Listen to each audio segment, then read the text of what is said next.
Let's talk shop, let's chop chop and give it a little real talk. Period. And today I want to talk about the straight community and the attacks on the straight community, right? Now, due to the straight community being continually pressured to accept, to embrace, to take part in the actions and preferences of the LGBT community, members of the straight community decided to create our own sexual orientation called super straight. Super straight. This means to identify as a straight person in so much as to have no desires to engage in sexual activity with someone who wasn't originally born of the opposite sex. Right? Okay. That's a pretty clear-cut definition right there. However, staples in the LGBT community have begun to attack this new sexual orientation as transphobic. Quote, unfreaking quote. As they say, we fail to acknowledge them as what they identify as. Because what we typically do is acknowledge them for which they were assigned at birth as, right? So as a result of doing so, we're against transgenders and therefore and thus are transphobic. Quote and quote. So here we go. Here we are. This is where we're at. But this is coming from a community of people who generate new sexualities and new genders, quote unquote, at the same pace my mama generated whoopings when I was a youngin'. Come on now, y'all.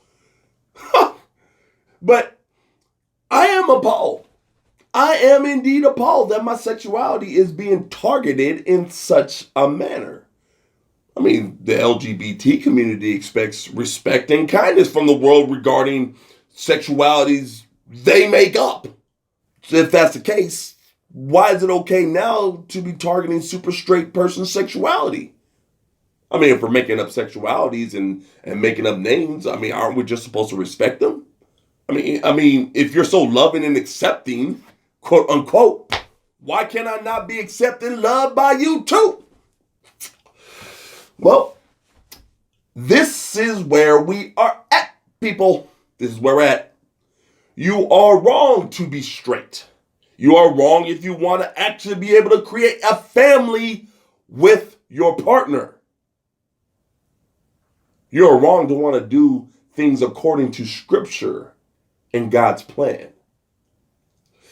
See, this is what you need to understand, okay? The Bible talks about at the end of times, right? When people will walk down the streets condemning righteousness and praising wickedness. Is this not what we're dealing with right here, right now? Are we, us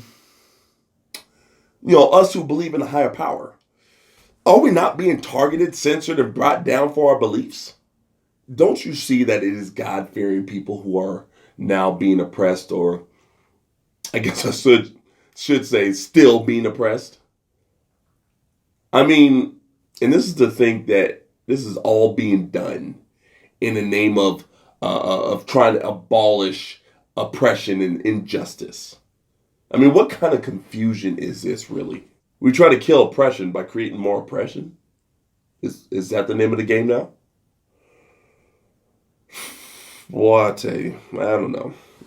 This world that the left is creating is just bonkers. It's crazy, man.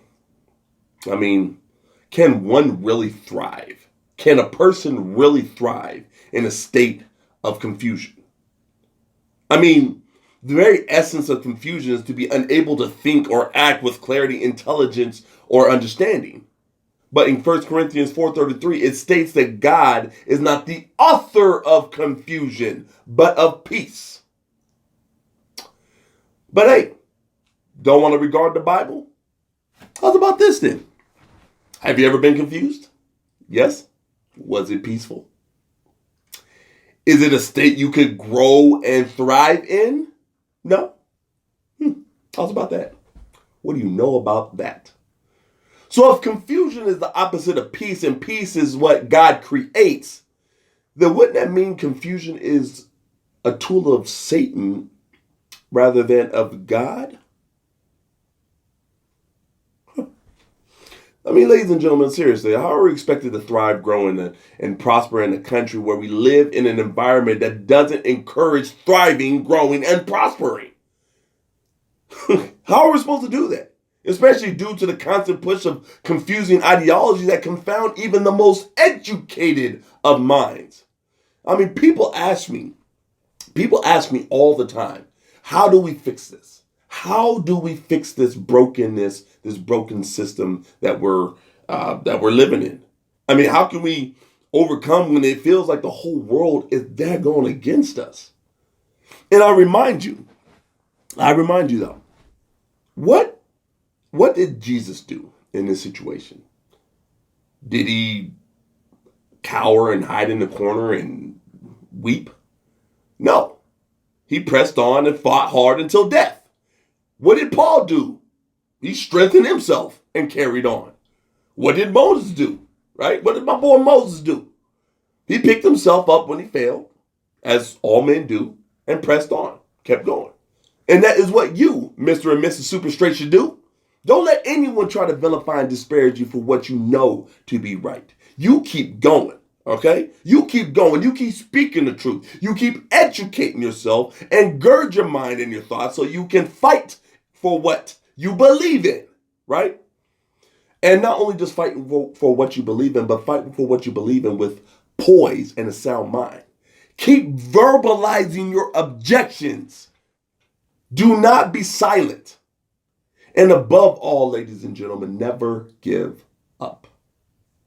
It's just that simple. Anyways, what do you think? Shall we continue to let the LGBT community bully us for our sexual orientation? Or shall we call them out for their straight phobic hypocrisy? Yeah. If you can call us transphobic, we can call you straight phobic. It's just that simple. Anyways, let me know in the comment section.